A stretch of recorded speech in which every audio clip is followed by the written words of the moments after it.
Welcome to news alerts. Prakasam జిల్లాకు చెందిన ప్రముఖ వ్యాపారవేత్త మాజీ మంత్రి సిద్ధా రాఘవరావు వైసీపీకి రాజీనామా చేశారు. ఆయన తన రాజీనామా లేఖను పార్టీ అధ్యక్షుడు జగన్ కు పంపించారు. వ్యక్తిగత కారణాల వల్ల పార్టీకి రాజీనామా చేస్తున్నట్లు లేఖలో పేర్కొన్నారు. అంతకు మించి లేఖలో మరే విషయం ప్రస్తావించలేదు. సిద్ధా రాఘవరావు 2014లో టీడీపీ కూటమి గెలిచినప్పుడు చంద్రబాబు కేబినెట్ లో అటవీ శాఖ మంత్రిగా పనిచేశారు. ఆయన దర్శి నియోజకవర్గం నుంచి ఎమ్మెల్యేగా గెలుపొందారు. అయితే 2019 ఎన్నికల్లో సిద్ధా ఒంగోలు ఎంపీగా పోటీ చేసి ఓటమి పాలయ్యారు. ఆ తర్వాత ఏడాదికే ఆయన తన కుమారుడు సుధీర్తో కలిసి వైసీపీలో చేరారు. ఈసారి ఎన్నికల్లో సిద్ధా కుటుంబం కోరుకున్న దర్శి స్థానం దక్కకపోగా అద్దంకి, మార్కాపురం, ఒంగోలు అసెంబ్లీ స్థానాలను వైసీపీ ప్రభుత్వం ప్రతిపాదించింది. అయితే వీటి పట్ల సిద్ధా రాఘవరావు ఆసక్తి చూపించలేదు.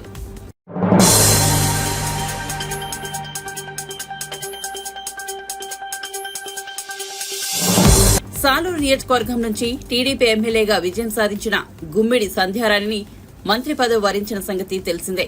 ఆమెకు మహిళా, శిశు సంక్షేమం, గిరిజన వ్యవహారాల శాఖలు అప్పగించారు. ఈ నేపథ్యంలో గుమ్మిడి సంధ్యారాణి ఏపీ సచివాలయంలోని తన ఛాంబర్లో మంత్రిగా బాధ్యతలు స్వీకరించారు. ఈ సందర్భంగా ఆమె మాట్లాడుతూ గిరిజన ఆశ్రమ పాఠశాలల్లో ఏఎన్ఎంలను నియమిస్తున్నామని అన్నారు. గిరిజన పాఠశాలలో డ్రాప్ అవుట్లను నివారిస్తామని చెప్పారు. ఐటీడీఏ, ఐసీడీఎస్ లను ప్రక్షాళన చేస్తున్నామని వివరించారు. అంగన్వాడీల సమస్యలు ఒక్కొక్కటిగా పరిష్కరిస్తామని వెల్లడించారు.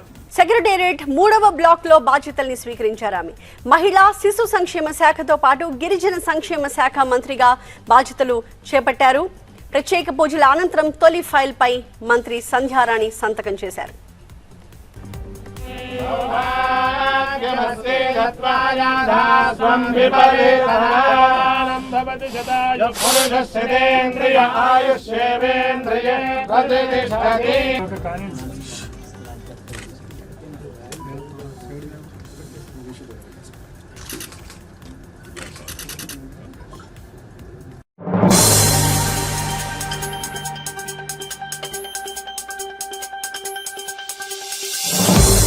విద్యుత్ కొనుగోలుపై చట్టం తన పని తాను చేసుకుంటూ పోతుందని నీటిపారుదల శాఖ మంత్రి ఉత్తమ్ కుమార్ రెడ్డి వెల్లడించారు. ఆంధ్రప్రదేశ్లో ఏర్పాటైన కొత్త ప్రభుత్వానికి శుభాకాంక్షలు తెలిపారు. తెలుగు రాష్ట్రాల మధ్య సత్సంబంధాలు ఉండాలని ఆకాంక్షించారు. కుటుంబ సభ్యులతో కలిసి తిరుమల శ్రీవారిని ఉత్తమ్ దర్శించుకున్నారు. తెలుగు జాతి సుఖ సంతోషాలతో ఉండాలని స్వామివారిని ప్రార్థించినట్లు తెలిపారు.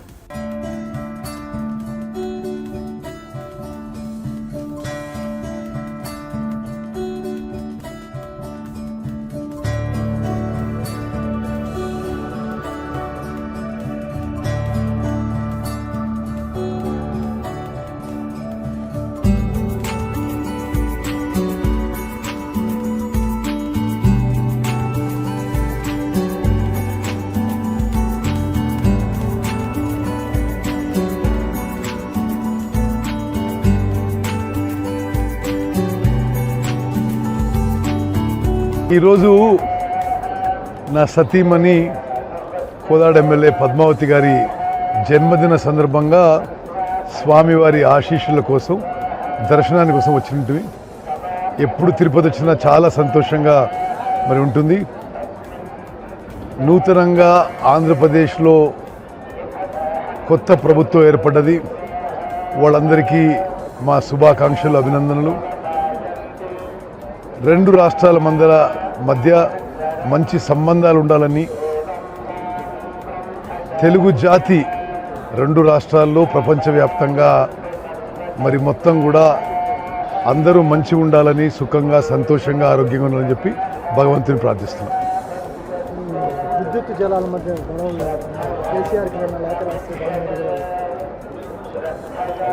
అది చట్టం తన పని తను చేసుకుంటూ పోతుంది. మేము స్ట్రిక్ట్గా ఏ కమిషన్ వేసినా ఏమున్నా చట్టం, ధర్మం, న్యాయం పాటించే ముందుకు పోతున్నాం.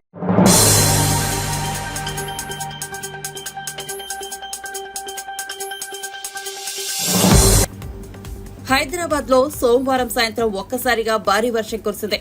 ఉరుములు, మెరుపులు, ఈదురుగాలతో వర్షం పడుతోంది. పెనుగాలులకు పలుచోట్ల చెట్ల కొమ్మలు విరిగిపడ్డాయి. గచ్చిబౌలి, మాదాపూర్, రాయదుర్గం, ఖైరతాబాద్, పంచాగుట్ట, లక్డీ కపూల్, అమీర్పేట, రాజేంద్రనగర్, అత్తాపూర్, ఎస్ఆర్ నగర్, ఎర్రగడ్డ, యూసఫ్గూడ, లంగర్ హౌస్, గండిపేట, శివరాంపల్లిలో భారీ వర్షం నమోదైంది. అలాగే పంజాగుట్ట, జూబ్లీహిల్స్, బంజారాహిల్స్, అమీర్పేట, బేగంపేట, సికింద్రాబాద్, గచ్చిబౌలి, మణికొండ, షేక్పేట, కొండాపూర్, హైటెక్ సిటీ తదితర ప్రాంతాల్లో ఒక్కసారిగా భారీ వర్షం మొదలైంది. ఒక్కసారిగా వర్షం కురవడంతో రోడ్లపైకి వరద నీరు వచ్చి వాహనదారులు చాలా ఇబ్బందులు పడుతున్నారు. పలుచోట్ల ట్రాఫిక్ జామ్ ఏర్పడింది. ఇక ఈ వరద నీటిని తొలగించేందుకు డీఆర్ఎఫ్ సిబ్బంది కృషి చేస్తున్నట్లు జీహెచ్ఎంసీ తెలిపింది.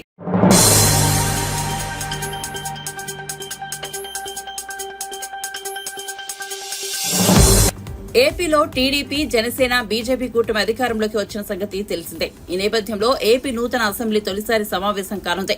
జూన్ 24 నుంచి ఏపీ అసెంబ్లీ సమావేశాలు జరగనున్నాయి. జూన్ 26తో ఈ సమావేశాలు ముగుస్తాయి. రాష్ట్రంలో ఎన్నికలు పూర్తయినందున నూతనంగా ఎన్నికైన ఎమ్మెల్యేలతో అసెంబ్లీలో గవర్నర్ ప్రమాణ స్వీకారం చేయించే కార్యక్రమం జరగాల్సి ఉంది. వాస్తవానికి ఏపీ అసెంబ్లీ సమావేశాలు జూన్ 19 నుంచి నిర్వహించాలని భావించారు. అయితే గవర్నర్ అబ్దుల్ నజీర్ బక్రీద్ సెలవుల్లో ఉండటంతో ఏపీ అసెంబ్లీ సమావేశాలను ఈ నెల 24 నుంచి జరపాలని నిర్ణయించారు. ఈ నెల 24న ప్రొటెం స్పీకర్ను ఎన్నుకుంటారు. అనంతరం కొత్త ఎమ్మెల్యేలతో ఆయన ప్రమాణ స్వీకారం చేస్తారు. కాగా ఏపీ అసెంబ్లీ కొత్త స్పీకర్ అయ్యన్న పాత్రుడు అంటూ వార్తల్లో ప్రచారం జరుగుతున్నాయి. డిప్యూటీ సీఎం పదవి జనసేనకు ఇస్తారని కూడా కథనాలు వస్తున్నాయి. వీటిపై కూటమి నుంచి ఎలాంటి ప్రకటన రాలేదు.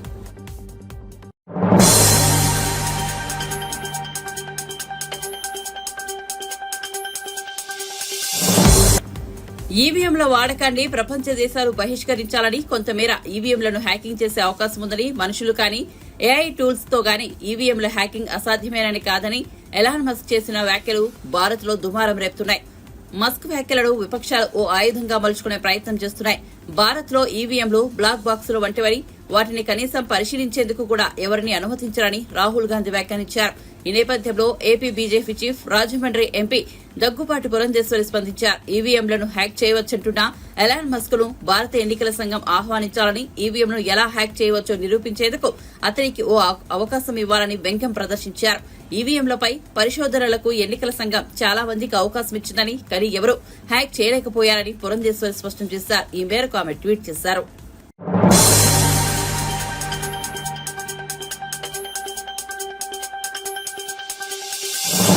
విశాఖ రిషికొండపై నిర్మితమైన భవనాల్లో ఏముందో బహిర్గతమైన నేపథ్యంలో బీజేపీ నేత, మాజీ ఎమ్మెల్యే బైరెడ్డి రాజశేఖర్ రెడ్డి ఆసక్తికర వ్యాఖ్యలు చేశారు. రిషికొండపై ఉన్న ఆ ప్యాలెసే జగన్ కు రాజకీయ సమాధి అని పేర్కొన్నారు. 2019 ఎన్నికల్లో ఇలాంటి నేతను ఎన్నుకున్నామా అని జగన్మోహన్ రెడ్డిని జనం చీకొడుతున్నారని అన్నారు. జగన్ మళ్లీ జనంలోకి వస్తా అంటున్నాడని, అదే జరిగితే జగన్ పై జనం చెప్పులు, బూట్లు వేస్తారని బైరెడ్డి స్పష్టం చేశారు. జగన్ తన గొయ్యిని తానే తవ్వుకున్నాడని విమర్శించారు. పేదల కోసం శ్రమించే నాయకులు చంద్రబాబు, నారా లోకేష్ అని బైరెడ్డి కొనియాడారు. వాలంటీర్ల వ్యవస్థపై కూటమి ప్రభుత్వం ఇంకా ఎలాంటి నిర్ణయం తీసుకోలేదని వెల్లడించారు. నందికొట్కూరులో పనిచేసే కొందరు వాలంటీర్లు ప్రభుత్వ పాఠశాలల్లో వంట చేసే ఉద్యోగాల పేరిట 1,00,000 చొప్పున వసూలు చేసినట్లు తెలిసిందని అన్నారు. ఇలాంటివి చంద్రబాబు ఏమాత్రం సహించరని బైరెడ్డి స్పష్టం చేశారు. కేవలం వాళ్ళ యొక్క పొగరుబోతుతనంతోనే వాళ్ళ గొయ్యి వాళ్ళు దవ్వుకున్నారు. పూర్తి ఈరోజు మనం చూస్తుంటే అన్ని పాస్బుక్ల మీద వాళ్ళ ఫోటోలే జగన్మోహన్ రెడ్డి. అదే రకంగా మరి సర్వే చేయించి దాని మీద రాళ్ళు బాతితే వాటి మీద కూడా ఆయన చివరకు నేను గ్రామాలలో తిరుగుతుంటే పిల్లలకు స్కూలు పిల్లలకు పెట్టే భోజనం దాంట్లో గుడ్డు ఇచ్చేటటువంటి ఆ ప్రోగ్రాం, ఆ గుడ్డు మీద కూడా జగన్మోహన్ రెడ్డి ఫోటో. ఏంటి? అందుకే ఆయనను ఈ రకంగా ఓడించారు. చూడండి, నిన్న రిషికొండ, ఆ రిషికొండ ప్యాలెసే ఆయన సమాధి. ఈరోజు అక్కడ ఏదో వింటుంటాం మనం, తాజ్మహల్ కట్టారు, ఎవరో నూర్జహాన్ చనిపోతే షాజహాన్ కట్టించాడు ఆమె మీద ప్రేమతో అని చెప్పి. ఈరోజు తనంతకు తాను సమాధి కానీకనే ఆ ప్యాలెస్ కట్టించుకుంది, రాజకీయ సమాధి. ఏది మన రిషికొండ. చిచి, అందరూ ప్రజలంతా చీకొడతా ఉన్నారు. ఎటువంటి వాడిని ఎన్నుకుంటేవిరా మనము, ఇటువంటి వాడిని ఏమరా అని చీ అని వాళ్ళంతకు వాళ్ళే ప్రజలంతా చీకొట్టే పరిస్థితికి తెచ్చుకున్నాడు ఆయన. ఆయన ఏదో నేను మళ్ళీ తిరుగుతా అంటున్నాడు. నువ్వు తిరిగితే ఆ రోజు నీకు కోడికట్టి అని ఒకటి పెట్టివి, మళ్ళీ ఏదో గురకరాయితో కొట్టించుకొని మ్యాచ్ ఫిక్సింగ్ పెట్టుకుంటుంది. ఈసారి గురకరాలు కాదు, నీ మీద పడేది చెప్పులు, బూట్లు. అదే రకంగా మరి ఏం రాళ్ళు పడతాయో తెలియదు. అంతన దుర్మార్గము. ఏ రాచరికమా? రాజు నువ్వేమన్నా దాని నుంచి వచ్చింది నీకు రాచరికము? ప్రజలు ఎన్నుకోవాలా?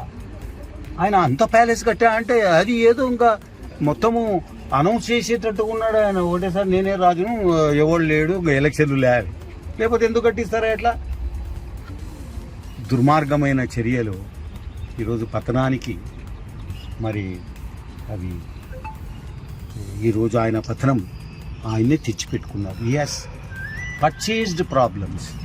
నాకు తెలిసి చెప్తున్నా, గొయ్యి ఆయన్నే తవ్వుకొని దాంట్లో ఆయన్నే బూడ్చుకున్నాడు. ఓకే, అదంతా జగన్మోహన్ రెడ్డి గారి వ్యవహారం. ఎకనామికంగా 5 సంవత్సరాలు పరిపాలన చేసినటువంటి ఈ పరిపాలన అంతమైంది. ఇంకా పేదలు, బీద, బిక్కి అన్నటువంటి వారి బాగోగుల కోసరం, నిరుద్యోగుల బాగు కోసరం, రైతుల బాగు కోసరం, మరి బలహీన బడుగు వర్గాల బాగు కోసమే చంద్రబాబు నాయుడు, లోకేష్ గారు ఇద్దరు కూడాను మరి శ్రమిస్తారు. తప్పనిసరిగా వారికి న్యాయం జరిగేంత వరకు కూడా, ప్రతి కుటుంబానికి న్యాయం జరిగే వరకు ఊరుకున్నారు. కానీ ఒకటే నేను నా దృష్టికి వచ్చిన చెప్తున్నా, చంద్రబాబు నాయుడు గారి దృష్టి కూడా తీసుకెళ్తాం తొందరలో. కొంతమంది నందికొట్కు నియోజకవర్గంలో ఇంకా వాలంటీర్ వ్యవస్థ అనేది ఏ రకంగా ఉంటుంది, ఏంటి పద్ధతి, ఎంతమంది ఉంటారు, అసలు ఉంటుందా లేదా అనేది కూడా తెలియకముందే నేను వాలంటీర్గా చేస్తాము అని ₹1,00,000 గుంజుకుంటున్నట్టుగా మనకు ఒక సమాచారం ప్రతి గ్రామం నుంచి వస్తూ ఉంది. ఈ తోలు తీస్తాం ఏమనుకుంటున్నారో మీరు పేదల దగ్గర ఈ రకంగా పేదలకు రూల్ ప్రకారంగా చంద్రబాబు నాయుడు పరిపాలనలో ఏమి నిర్దేశిస్తారో దాని ప్రకారంగా జరగాల్సిందే. కానీ మీరు ఈ వాళ్ళ పోస్టులు, వంట చేస్తారు స్కూళ్ళల్లో, వాళ్ళ పోస్టులకు డబ్బు గుంజుకోవడము, లేకపోతే వాలంటీర్లు ఒకరొకరి దగ్గర ₹1,00,000 గుంజుకోవడము, లేకపోతే పోస్టులు వేపిస్తామని చెప్పి డబ్బులు గుంజుకోవడం, ఇది చేస్తే మీ తోలు తీసి ఉప్పు కారం పట్టించి కుట్లేస్తాం. చూడండి, జాగ్రత్త. ఈ పేదల ప్రభుత్వం చంద్రబాబు నాయుడు గారికి ఏ రకమైన మచ్చ వచ్చినా ఒప్పుకునేది లేదు. అందుకే మేము ఇంతకాలము ఈ అవినీతి పరిపాలన మీద మేము యుద్ధం చేశాం. మరి తెలుగుదేశం పార్టీని గెలిపించుకున్నాం, ఈ దొంగనా కొడుకులను ఓడగొట్టినాం. మీరు కూడా ఈ రకమైన పద్ధతుల్లో పోతే మీకు శాస్తి తప్పదు. మీరేదో వాలంటీర్ పోస్టుకు ₹1,00,000 లేకపోతే ఇంకోటి గ్రామాలలో లిస్టు తయారు చేసుకొని చేస్తున్నట్టుగా తెలుస్తుంది. ఒప్పుకునే ప్రసక్తి లేదు. చంద్రబాబు నాయుడు గారు అసలు ఒప్పుకోరు దీనికి. అవినీతి లేనటువంటి పరిపాలన ఇవ్వాలనే మేమంతా కూడా, అది ఎక్కడైనా కానీ ఆంధ్రప్రదేశ్లో లేకపోతే నంద్యాల పార్లమెంటులో ఎక్కడైనా దానికోసమే కృషి చేస్తాం, శ్రమిస్తాం తప్ప ఇంకోటి కాదు. ఈ రకంగా వసూళ్లకు పాల్పడితే మాత్రం ఈ తోలు తీసేది ఖాయమని చెప్పి తెలుస్తుంది.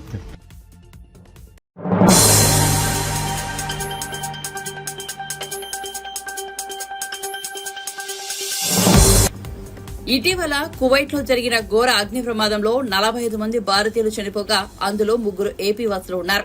మృతుల కుటుంబాలకు ఏపీ నూతన ముఖ్యమంత్రి చంద్రబాబు 5 లక్షల చొప్పున సాయం ప్రకటించారు. దీనిపై వైసీపీ ఎంపీ విజయసాయిరెడ్డి స్పందించారు. కువైట్ అగ్ని ప్రమాద మృతుల కుటుంబాలకు చంద్రబాబు నాయకత్వంలోనే ఏపీ ప్రభుత్వం ప్రకటించిన 5 లక్షలు ఏ మూలకు సరిపోవని, అంత తక్కువ మొత్తంలో సాయం ప్రకటించడం వారిని అవమానించడమేనని విమర్శించారు. నాడు విశాఖపట్నంలో ఎల్జీ పాల్మర్స్ పరిశ్రమలో గ్యాస్ లీక్ ఘటన మృతుల కుటుంబాలకు జగన్ ₹1 కోటి ఇచ్చి పరిహారం అందించారని విజయసాయిరెడ్డి గుర్తు చేశారు.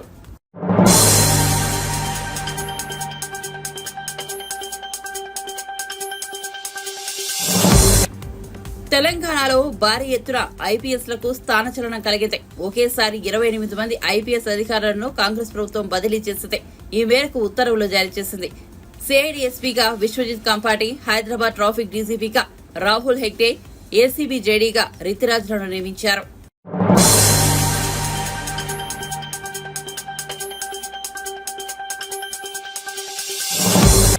5 ఏళ్ల కిందట లోక్సభ ఎన్నికల్లో 2 చోట్ల పోటీ చేసి కేవలం వాయనాడ్లో మాత్రమే నెగ్గిన కాంగ్రెస్ అగ్రనేత రాహుల్ గాంధీ 2024 ఎన్నికల్లో 2 చోట్ల పోటీ చేసి 2 చోట్ల ఘన విజయం సాధించారు.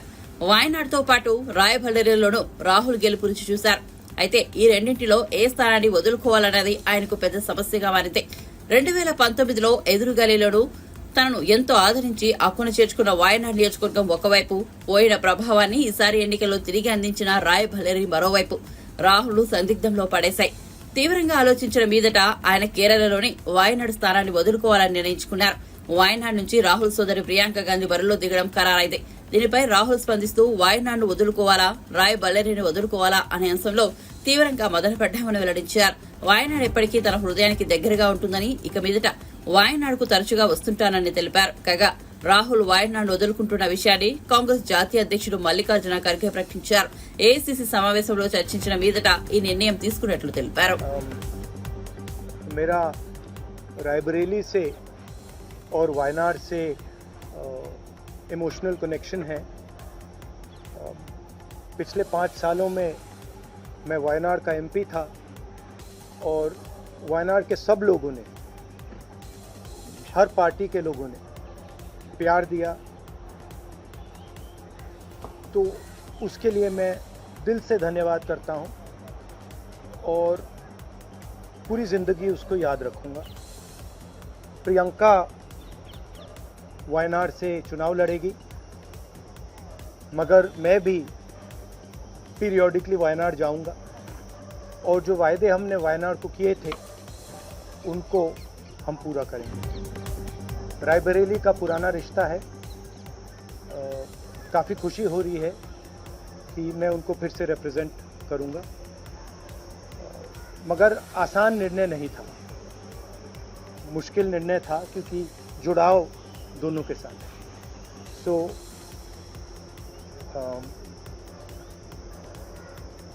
I have an emotional relationship with both Raebareli and the people of Wayanad. And the last 5 years as Member of Parliament of Wayanad have been a fantastic experience, a very enjoyable experience. The people of Wayanad stood with me. The people of Wayanad gave me love and affection.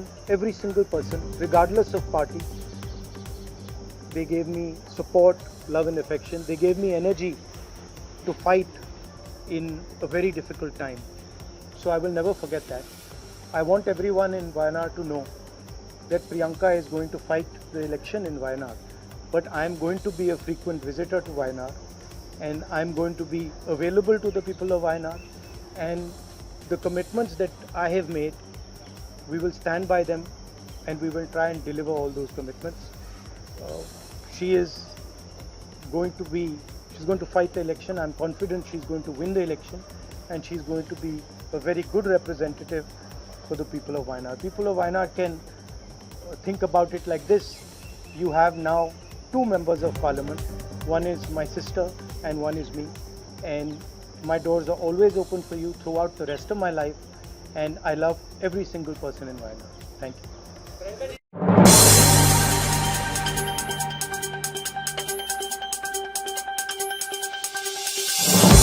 Vinayaka Chavithi సందర్భంగా హైదరాబాద్లోని ఖైరతాబాద్ లో ప్రతిష్ఠించే మహాగణపతి విగ్రహానికి దేశవ్యాప్త గుర్తింపు ఉంది. భారీతనంలోనూ ప్రజా ఆకర్షణ విషయంలోనూ ఖైరతాబాద్ గణపతికి సాటి లేదు. అందుకే ప్రతి ఏటా ఖైరతాబాద్ లో గణపతి విగ్రహం ఎంత అనే అంశంపై అత్యంత ఆసక్తి నెలకొంటుంది. ఇక ఈసారి వినాయక చవితి సందర్భంగా ప్రతిష్టాపన చేసే విగ్రహ నిర్మాణం కోసం ఘనంగా కర్ర పూజ నిర్వహించారు. ప్రతి ఏడాది నిర్మల ఏకాదశి నాడు కర్ర పూజ నిర్వహించడం ఆనవాయితీగా వస్తుంది. కర్ర పూజ అనంతరం విగ్రహాన్ని అక్కడే రూపొందిస్తారు. ఈ కార్యక్రమంలో ఖైరతాబాద్ ఎమ్మెల్యే దానం నాగేందర్, గణపతి ఉత్సవ కమిటీ సభ్యులు పాల్గొన్నారు. ఈసారి ఖైరతాబాద్ లో ప్రతిష్ఠింపబోయే మహాగణపతి విగ్రహం ఎత్తును 70 అడుగులుగా ఖరారు చేశారు. దీనిపై దానం నాగేందర్ స్పందిస్తూ గణేష్ చతుర్థి ఉత్సవాలను ఈసారి ఘనంగా నిర్వహిస్తామని, భక్తులకు ఎలాంటి లోటు రానివ్వమని స్పష్టం చేశారు. పోలీస్ భద్రత పెంచాలన్న విషయాన్ని సీఎం రేవంత్ రెడ్డికి వివరిస్తామని వెల్లడించారు.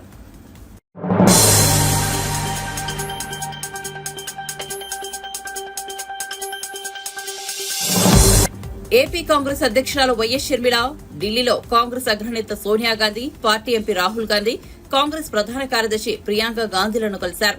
ఈ భేటీ సోనియా నివాసంలో జరిగింది. ఈ విషయంపై షర్మిల ట్వీట్ చేశారు. సోనియా గాంధీ, రాహుల్ గాంధీ, ప్రియాంక గాంధీలను ఢిల్లీలోని వారి నివాసంలో కలిశారు. ఆంధ్రప్రదేశ్ రాష్ట్ర కాంగ్రెస్ పార్టీ తరపున కార్యాచరణకు సంబంధించి ఆసక్తికరమైన సమావేశం జరిగింది. ఈ సందర్భంగా భవిష్యత్ ప్రణాళికలు, కార్యాచరణ తీరుతెన్నులు, ఇతర అంశాలపై నిర్మాత్మకమైన చర్చ జరిగింది.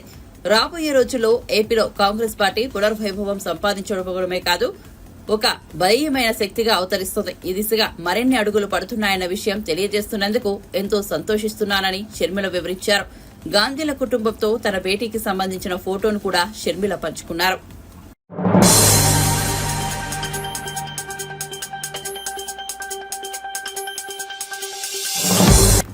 మహబూబాబాద్ జిల్లాకు చెందిన ఓ బాలిక ఇటీవల మియాపూర్లో అత్యాచారానికి గురైన విషయం తెలిసిందే.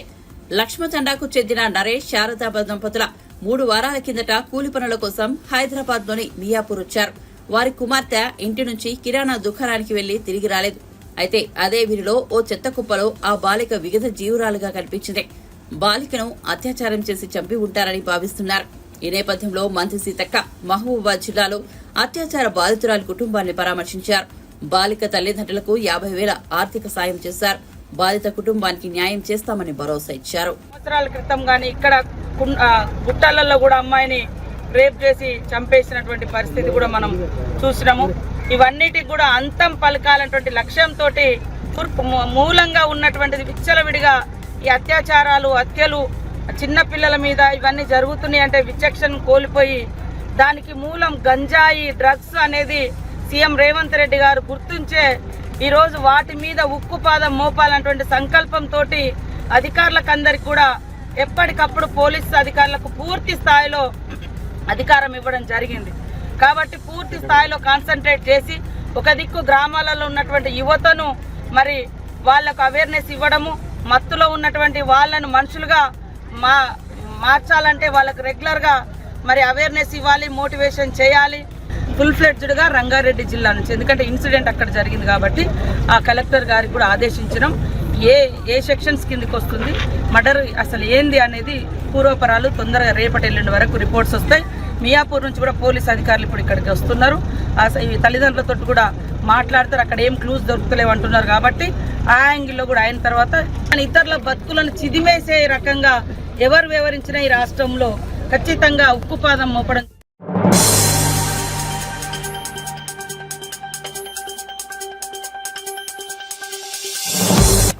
తిరుమలలో సెప్టెంబర్ నెలకు సంబంధించి ఆర్జిత సేవా టికెట్ల కోటాను టీటీడీ విడుదల చేయనుంది. సుప్రభాతం, తోమాల సేవ, అర్చన, అష్టదళ పాద, పద్మారాధన టికెట్లను ఎలక్ట్రానిక్ డిప్ ద్వారా కేటాయించనున్నారు. అందుకు గాను జూన్ 18 ఉదయం 10 గంటల నుంచి 20వ తేదీ ఉదయం 10 గంటల వరకు రిజిస్ట్రేషన్కు అవకాశం కల్పించారు. ఈ 3 రోజుల్లో తమ వివరాలు నమోదు చేసుకున్న భక్తులకు ఎలక్ట్రానిక్ డిప్ ద్వారా పలు ఆర్థిక సేవల టికెట్లు కేటాయిస్తారు. ఎలక్ట్రానిక్ డిప్ లో ఆర్జిత సేవా టికెట్లు పొందిన వారు జూన్ 20వ తేదీ మధ్యాహ్నం 12 గంటల నుంచి 22వ తేదీ మధ్యాహ్నం 12 గంటల వరకు నిర్దేశిత నగదు చెల్లించి టికెట్లను ఖరారు చేసుకోవాల్సి ఉంటుంది.